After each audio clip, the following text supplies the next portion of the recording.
that's really pretty logical, yeah. right. And that's really how it is. So if we understand the principles, you can see then, of course,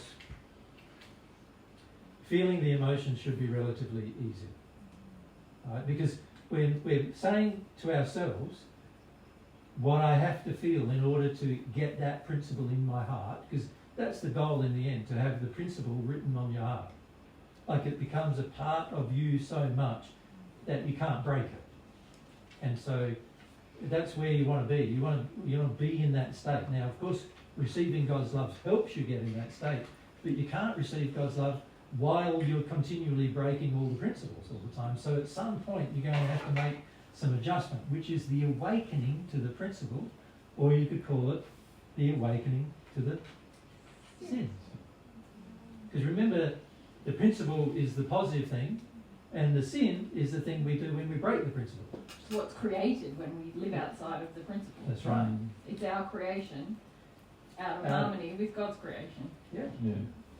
So if I can grasp the principles, can you see, I will also automatically come to grasp my own sins. It takes a while, doesn't it, though? Because Of course. Because I was just wondering, like, because obviously you guys know the process and Yeah. the path and stuff. Like, how long does it take to, like, just because I can't remember last time I felt a good emotion, to be honest with you. Well, it depends how much dedication you have to the principle as to how long it takes. Right. And in your case, Nikki, you haven't had a lot of dedication to the principles, so it's going to take a long time. It's going to take a long time. And the more principles you break and purposely want to continue breaking, the longer it's going to take. And you've been brought up, as you know, in a situation where your mother has basically treated you as if you're king in the family, right? And under those circumstances, a man who's been brought up in that environment generally believes himself to be greater than God. You know, that's how he acts, as if he is greater than God's principles. And so, you know, you're going to have to process quite a lot of anger about those principles being there in order to let go of the arrogance that gets developed in your childhood under those circumstances. But you can get rid of them pretty easy. They're easy. It's just a few emotions. But at the moment, they're emotions you don't want to have. And how long you don't want to have them is going to determine how long it takes to awaken to the sin. So fundamentally, you're in a battle with God, with the principle, really. And battles with God never work out very well, in the long run. But the average person continues those battles for quite significant long periods of time. You know, Mary and I have observed in the last 2,000 years, there's people that we've known 2,000 years ago who still are in the battle, like with God about the principle. They don't want to accept God's principle on a matter. And then there's others who accept it as soon as they hear it, almost. And they accept it because they're humble enough to go, my emotions don't matter anymore. What matters is I just got to go through the emotions and work through the emotions so that I can understand and get this principle. And they do. And so we've seen people get rid of all of their false beliefs about all of God's principles within like 30 years. But we've also seen people not do it for 2,000. So it's got a lot dependent, isn't it, upon the fight that you have with the principle. Can you see? And what you're really asking as a question is really a sort of, you could say, a self-involved question, because it's really saying, but my case is special. You know, I don't understand how to get this principle. Well, I'm going, well, everybody's going to have to get it sooner or later, and it is a choice, an emotional one, an emotional choice sooner or later that you need to make, and you haven't wanted to make it. So when are you going to want to make it, is the answer to the question. You're asking how long, and I'm going, well, when you want to make the shift, it will be made. Not when you're ready, it'll be when you want to. This whole concept that people have, you hear it a lot in New Age circles, oh, I'm not ready yet. Why wouldn't you be ready yet? You're born ready. God You are literally born ready. Yeah, God made you ready, right? Yeah. God designed you ready, and then we stuff all of that up through our own choices. But fundamentally, God designed us with our capacity of the brain, the soul, and the soul, the emotion, the capacity to experience it. You see, a child, as soon as it's born, begins experiencing its emotion. Immediately, all the emotion that it's already imbibed out of harmony with love from its parents, it starts experiencing. That's why children generally cry a fair bit after they're born, for some time. And the reason why is because they're releasing emotion they've already imbibed at this stage that's out of harmony with love. Now, they find it relatively easy to do. You find it relatively hard. Obviously, it's because of choices now being made that weren't being made then, as to why it's now hard. And most people don't want to face that it's a choice. Most people want to go, there's some magical thing outside of me that causes it to be so slow. It's like, why did God make it so hard? He didn't make it hard. He made all of these principles, and he made you, he designed your soul to live by them naturally, actually, just like a child would generally live by them if it hadn't been damaged. He made you able to live by them automatically, almost. Not quite instinctually, of course, but many times it's automatic. Well, if you're sensitive to, as you start to experiment with your free will and have feelings, if none of that was shut down, you would almost, through not having to have any thought processes about it, begin to take on the principles, because you would feel, when I did that, there was pain. The brain of the soul, the feelings, would go, that felt bad, painful, don't do it anymore. Mm-hmm. That felt good, do that more. Mm-hmm. Emotionally, that's what would be happening. Obviously, when you're fed addictions, that emotional connectivity is broken down. But again, it's a choice that we make to break that down. It's a choice that we make to get rid of the emotions that impede our ability to accept the principle. Yeah? So let's look at one principle. Right? Let's look at the principle of truth. The principle of truth is fundamentally saying, and by the way, we could talk about all the sub-aspects of truth for many, many years. Right, because there are many things involved in truth. But you can say there's some sub-aspects that are part and parcel of truth. One of them is honesty. One of them is transparency. Another one is openness. So we're talking about honesty, emotional honesty. Transparency, emotional transparency. Openness, emotional openness is what we're talking about there. Sincerity, another sub-aspect of truth as well, right? Wanting to portray ourselves as we are on the outside to reflect as we are on the inside, right? That's an aspect of truth. So this is a principle that,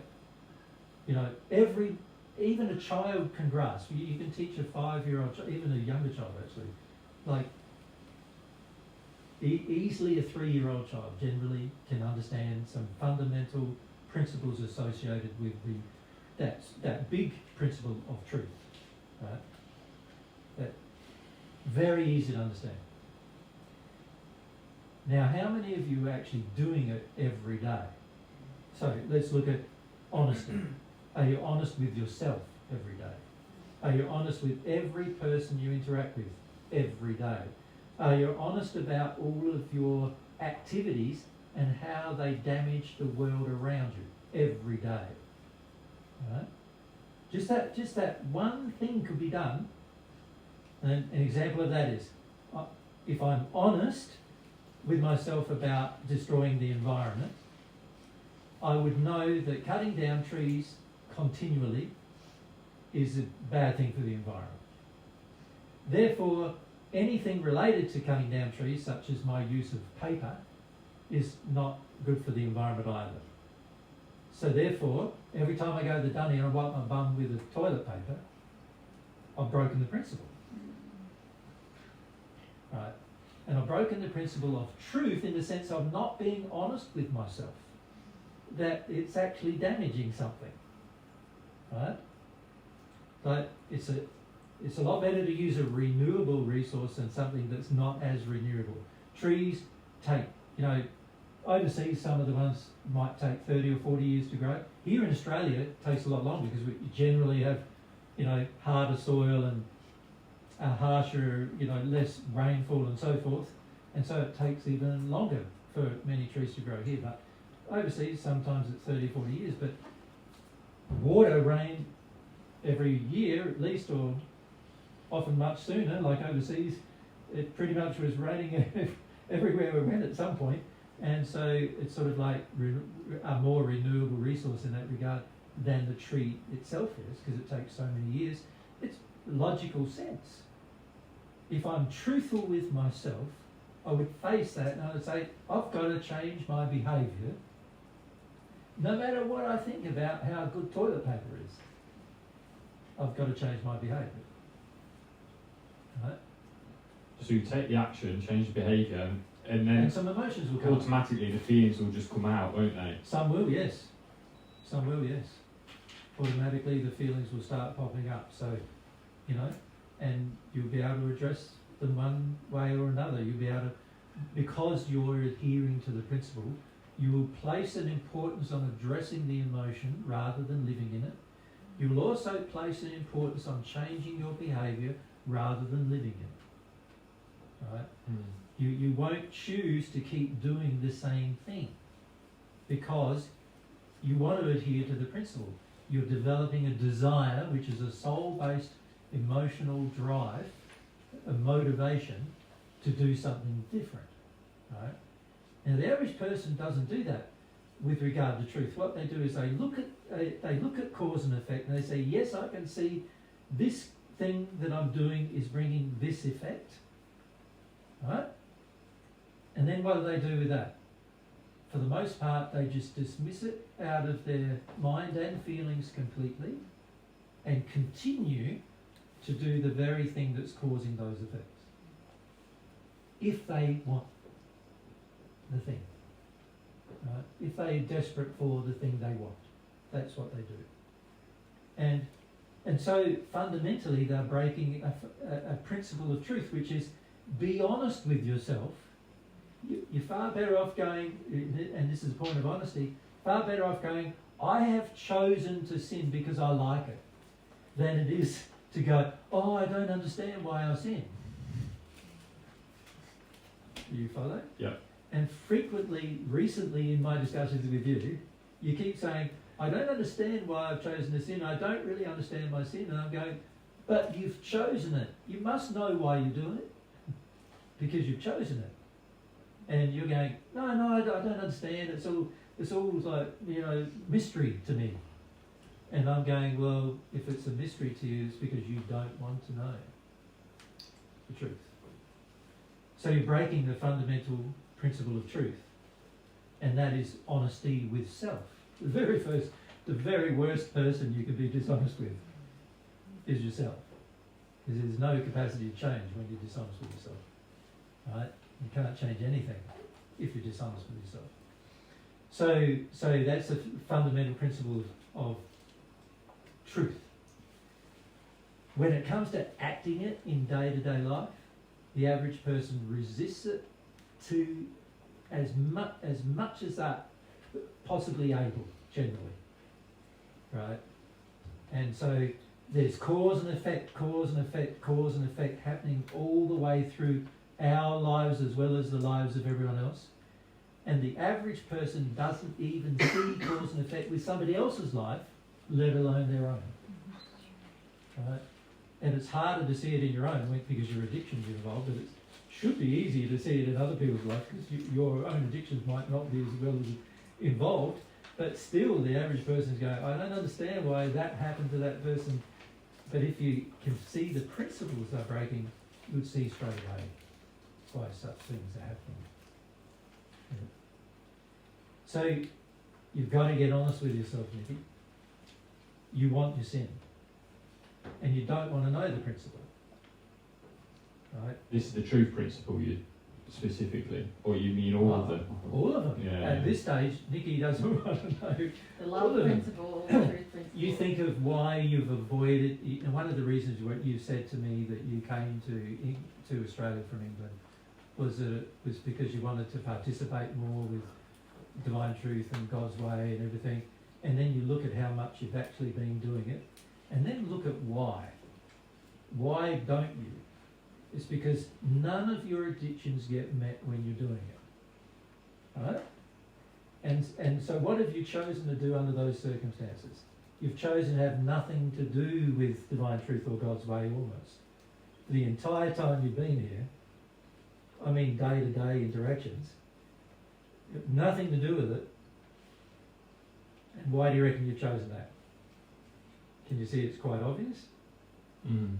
If the place where you're not going to get your addictions met is where you need to be, and you've chosen not to be at that place, why do you reckon you have chosen not to be there? Yeah, so I don't want to feel. Well, you feel you feel your emotions are more important than principles. Yes, yeah. Yeah, you do. Yeah. And the average person we met when we were travelling just recently feels exactly the same. The average person we meet in our whole world feels exactly the same. That if I've got to feel a hard emotion, then I don't want to have to live by a principle. I just don't want to do it because the emotions are too hard. That's what the average person feels. So what we see you doing is distancing yourself from the very path that could help you become happy, fundamentally because you don't want to follow the principle. Make sense? And you're not being honest with yourself about it, because every time you come to a group like this, you ask similar questions, and I always say this is the answer, which is an answer you don't want to hear, and I understand you don't want to hear it, but at the end of the day, it is That's the truth of the it. truth. Yeah. You are the determining factor in your life. No one else. You are. And of course you can involve God in your life through desire, but if you want to adhere to your sin and not to the principle, then how can you involve God in that? Like God's not going to respond to that. And this is why many people who hear divine truth don't actually receive God's love, because they're desperate for their sin, their addiction to continue, and they don't understand the principles they're breaking, and therefore the personality. Every time you break a principle, you are fundamentally saying to God, I don't like your personality. That's really what you're saying. So you're saying on one hand, I don't like your personality, but give me love. Sort of, can you see? It's sort of like, well, It's not going to happen, is what it? does God do with that? Like, what would you do with that if somebody came along and says, Nikki, I don't like anything about you, but love me? Wouldn't you say, well, why do you want my love if you don't like anything about me? Wouldn't you say that? Yeah. Why would, Mary doesn't like anything about me at all, but still wants me to love her. Can you see it's sort of like, well, why would she want me to love her if she doesn't like me at all? Like, what's the point of that? And every time we are not adhering to a principle, we're fundamentally saying to God, I don't like your nature. I don't like your personality. I don't like what you like, is really what we're saying. Because the laws are what God likes. I mean, God's laws are what God likes. And we're fundamentally in a disagreement under those circumstances, right? Now, if we're in a fundamental disagreement with God, we don't like God's personality, and then on top of that, we're now asking for God's love. Can you see, well, under that circumstance, how could we ever receive the love when the love is a part of God's personality, which we don't like? We don't like the way God loves. Right? Because the aspect of truth is an aspect of love, the aspect of humility, aspect of love, aspect of faith, aspect of love. We're fundamentally saying to God, I don't like the way you love, but love me anyway. Well, we're really saying love me in the way that I want to be loved. Is what really my definition. Is really what we're saying. And at some point in your future, Nikki, you look back on this period of your life and you'll think, God parented me so well through this period because I was demanding this and I wanted that period. and I was so cranky and I thought it was so hard and God was steadfast with me. God didn't move his principles. God was like, Nikki, when you're ready, here I am. Yep. Here's the truth. But you're not there yet, and God hasn't given up on you, hasn't backed away, no. but just not meeting your demands. Yep. And you come to really be grateful for that in the future. Yeah. I feel bad about it, like, because I know I'm doing it, and then when you say that, I'm like, you mean your addictions, you know you're doing them, or?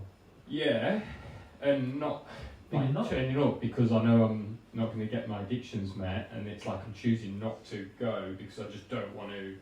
But you're not seeing how your addictions harm you or others.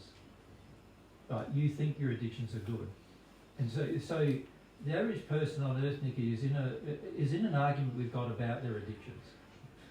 Really, they're saying like, "I want my addictions. Can't you just love me anyway? Right? Can't you just love me even though I want my addictions? Can't you just, Can't you see this addiction as rational and Yeah, good like- and legitimate and worthy? righteous?" Yeah. So we're in an argument with God fundamentally, and how long you keep up that argument, it's a very tiring argument because at the end of the day, God's not listening to your arguments. So you're basically talking to thin air when you argue, and so it's tiring. You end up expending all this energy and all this force and all this momentum in your life arguing about something that God's never going to change anyway. I'm so tired about it. I am like, I'm tired, but I just don't want to give it up. Like, Well, then you're not tired enough. This is what I mean. God's like, well, Nikki, you still got more energy for this, okay? Keep on going. But my law is going to mean you're going to be exhausted at some point. I've seen people in the hells of the spirit world kicking and screaming, like literally screaming, in pain and agony, and still not wanting to give up the fight. So, what causes a person to give up the fight? Well, that's an internal thing, isn't it? There's nothing anybody else is going to be able to do anything for you with that. You're going to have to work through that yourself as to why you don't want to give up the fight. And come to want to be educated by God and not keep your own law, not keep your own, I'm king, I'm the lawmaker. When you want to start to be educated by God, then you won't want to fight as much. Yeah. But I understand the problem. It's tricky. It's tricky to get from that state where you want to have a fight and tantrum all the time, and and adults in tantrums last a lot longer than children in tantrums. The average 3-year-old tantrum, you're lucky if it lasts 20 minutes. I have been with one 3-year-old where it lasted about 2.5 hours, and that was about the max. And he was a pretty spoilt kid. That's why it lasted 2.5 hours. But even after the 2.5 hours, he gave up the tantrum. But an adult, I've seen adults stay in tantrums for thousands of years. Just depends, doesn't it, on the choice that you're going to make at the end. The other issue you face, Nick, is you think that this problem is unique to you whenever you talk about it, but it's not. you mean like the sin and The situation the you're whole in. principle, The situation you're in, you often Yeah. like, oh, it's very hard for me, and this is a very... God, understand how bad it is for me. Yes. And God's saying, it's not going to be bad for you accepting one of my principles. And you're going, yes, it is. It's going to be terrible. It's almost like just a big trauma, like. Why is it a big trauma though, Nikki? Well, let's say the trauma of, why is accepting truth, like transparency, openness, honesty, why is that such a trauma? They're all beautiful things. Yeah. So why is it a trauma? It's because you don't want the beautiful things, right? Has to be. Because there's no other reason why it would be a trauma.